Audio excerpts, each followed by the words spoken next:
A pessoa, quando ela não é ouvida, ela tende a se isolar quando ela não ouve. É importante procurar ajuda, procurar um otorrino, procurar uma fonoaudióloga, procurar e testar, né? É importante a gente ter acesso e é importante que a população saiba que essas pessoas, elas podem ter sim o seu lugar no mercado de trabalho, elas podem ser reabilitadas, que elas não têm que se isolar, que elas não têm que viver no escuro, se isolar das reuniões familiares, dos restaurantes, das festas, das pessoas. E que isso traz a depressão, que é um grande mal do século.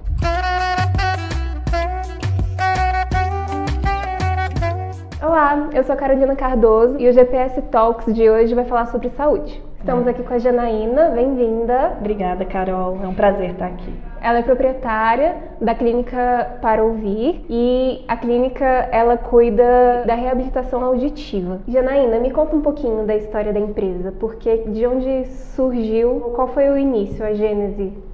Bom, a Para Ouvir nasceu há 12 anos atrás. Eu sou fonoaudióloga, audiologista, especialista em audiologia clínica e na época eu trabalhava com diagnóstico. E eu sempre tive vontade de fazer um serviço completo. Foi aí que veio a ideia de trabalhar e poder proporcionar aos nossos pacientes um serviço de reabilitação completa, que vai desde o diagnóstico até a parte da reabilitação. Então, o Grupo Para Ouvir hoje, ele faz tanto a parte de diagnóstico quanto a protetização dos aparelhos auditivos, implantes cocleares e a terapia. E há 12 anos, a gente começou pequeno, claro, hoje em dia já estamos inaugurando a 7ª loja na Asa Norte, no setor hospitalar norte. Em breve teremos mais 2 unidades. Brasília é uma cidade muito nova, né? Então, o público, os deficientes auditivos ou pessoas com qualquer tipo de problema, seja ele pequeno ou grande, está aumentando muito na cidade. Quem veio para a construção de Brasília há 60 anos atrás começa a envelhecer agora. E a nossa audição é muito como a nossa visão. Com o passar dos anos, a gente também perde. Assim como todas as outras sensações que nós temos, como tato, olfato, né? Tudo vai envelhecendo junto com o nosso corpo. Então, Brasília, o mercado, ele pede para que nós tenhamos cada vez mais empresas especializadas na reabilitação auditiva, para que as pessoas hoje em dia busquem mais saúde, mais qualidade de vida. Eu acho que foi daí que nasceu o desejo de estar proporcionando isso para as pessoas. Eu trabalho com saúde e o nosso intuito é sempre querer ver todo mundo bem, né? Vivendo plenamente, ouvindo sons, não sendo excluído pela família, pela sociedade. Eu acho que é por aí. Atualmente a gente tem 10,7 milhões de brasileiros que têm algum tipo de problema auditivo. Desses, 91% adquiriram. Certo. Foram ao longo da vida. A maior parte desse pessoal são idosos, mas essa outra metade. Na verdade, assim, a deficiência auditiva, ela não vê cara, não vê coração, não vê idade, né? Claro que o nosso público realmente tem um maior quantitativo na população idosa, a partir dos 50 anos já se começa a perder a audição, mas ela também tem ao nascimento, por deficiência auditiva por fatores genéticos, de parto, deficiências adquiridas na infância, através de otite de repetições, várias doenças como meningite, sarampo, causam a deficiência auditiva. E a deficiência auditiva tem cada vez mais tomado atenção, acho que não só no Brasil. A prova concreta disso é que a OMS agora, ela colocou a deficiência auditiva, a surdez, como 4º lugar, porque a deficiência auditiva acarreta várias outras doenças, como a depressão, risco de queda. Então, ela ultrapassou os problemas cardiovasculares, problemas de AVC. Então, realmente, o mundo está olhando para a deficiência auditiva. Além disso, esses jovens atualmente usam fone de ouvido de inserção, handset. Existem inúmeros estudos que comprovam que o uso dos fones de ouvido, ainda mais esses de inserção, por meia hora diária, causa perda auditiva irreversível. E também, assim, está muito em alta as mães que têm crianças com TDAH, que procuram clínicas de otorrinolaringologistas, fonoaudiólogos e neurologistas, e elas procuram, às vezes, achando que a criança é distraída, que não ouve, que tem TDAH, E está muito em alta agora um exame que chama processamento auditivo central, que também é realizado pela fonoaudióloga, e o otorrinolaringologista ou pediatra ou neurologista pode estar pedindo, que é um exame que é muito confundido. Às vezes a criança que possui algum distúrbio de processamento auditivo é confundido com TDAH. E antigamente as crianças todas eram medicadas e às vezes não era um problema de TDAH, e sim um problema no processamento auditivo. Então a criança ela pode ter audição normal e não processar direito os sons. E com isso ela tem um baixo rendimento escolar, ela possui desinteresse, desatenção e acaba sendo rotulada com uma doença que às vezes, um distúrbio que ela não tem. As pessoas têm às vezes um preconceito enorme, e a deficiência auditiva tem tratamento. Hoje a tecnologia está ajudando tanto que as pessoas hoje só não está inserido quem não quer ou quem não tem a condição. Porque... Inclusive existe a máxima, que é uma grande mentira, na verdade, que todo surdo é mudo, né? Isso não existe. Isso não existe.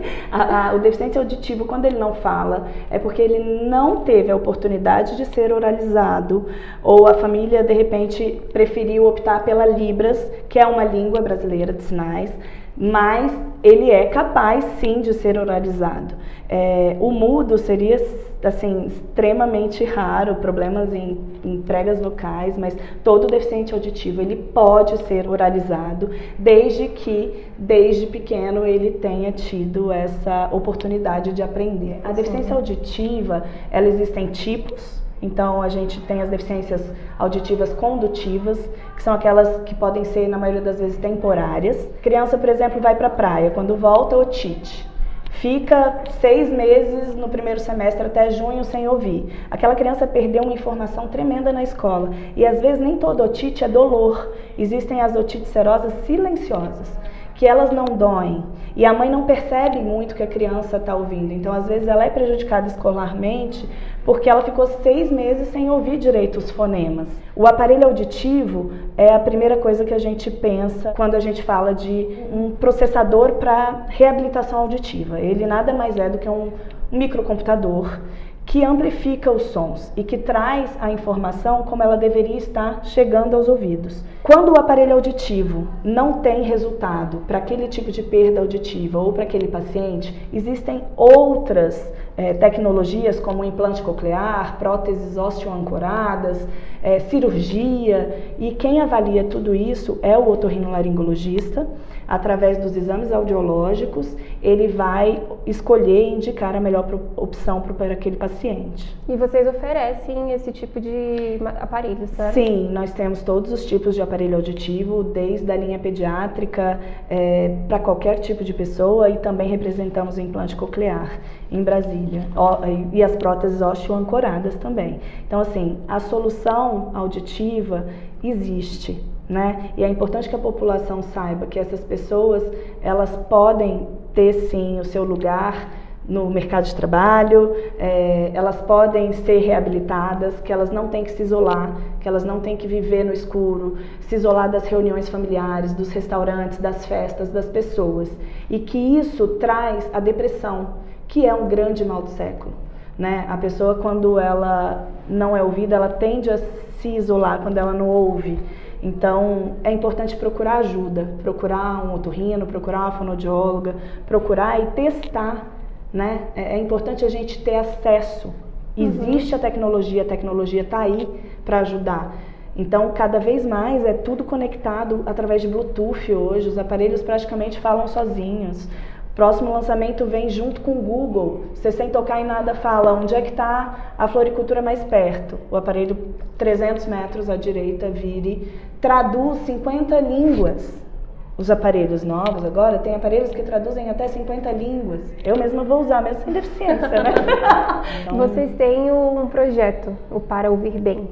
Sim. Fala um pouquinho dele, a questão, como que funciona. Tá. Vai ter uma agora em janeiro, certo? Vai acontecer a próxima edição. Bom, o projeto Para Ouvir Bem nasceu há 4 anos. A gente vai fazer agora em janeiro a 4ª edição do projeto. No passado, eu sempre fui muito convidada a fazer algumas ações, como ação global.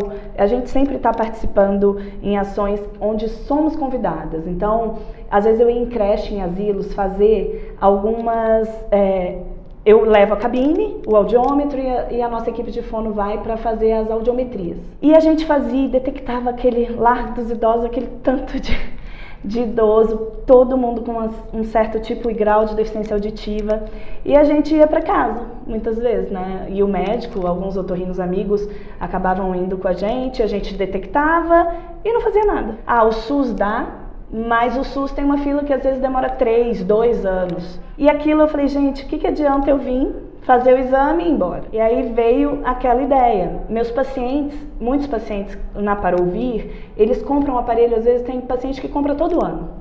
Claro que tem aquele paciente que compra de 3 em 3 anos, de 4 em 4. Mas aquele outro aparelho antigo que ele tinha, que ainda está em condição de uso, ia para a gaveta. E aí eu comecei a pedir para os meus pacientes, aquele aparelho do senhor antigo, o senhor vai usar? E aí aquilo foi contaminando. E até hoje está contaminando cada vez mais. No ano passado a gente conseguiu atender 80 pessoas, tudo assim, de doações que os nossos pacientes fizeram de aparelhos seminovos. A gente também tirou 20 aparelhos do nosso estoque novo e demos na ação. Então, assim, vai contaminando as pessoas, vai contaminando os fonoaudiólogos, e é um dia que todo mundo vai para trabalhar que não é trabalho, aquilo contagia. Eu acho que realmente a equipe inteira, a família Para Ouvir inteira é muito empenhada nesse projeto, e ele vai acontecer agora a 4ª edição. Então, assim, durante o ano todo, eu até comentei, vários médicos que são amigos que trabalham em serviço público, às vezes atende até em seus consultórios particulares, mas veem que a pessoa não tem condição, eles ligam, Jana, dá para incluir um paciente meu aí no projeto, ele é muito carente, não tem a condição de comprar. Claro, e aí o paciente manda todo o exame e aquilo ali a gente já chama o paciente, já tria e ele já fica incluso no projeto. A gente vai acontecer agora a 4ª edição em janeiro, estamos ainda recebendo exames para quem precisar, só precisa comprovar que é realmente carente. Obrigada, Janaína, é um prazer ter você aqui. Esse foi o GPS Talks. E fica ligado no próximo, que a gente vai trazer vários assuntos interessantes para te informar melhor.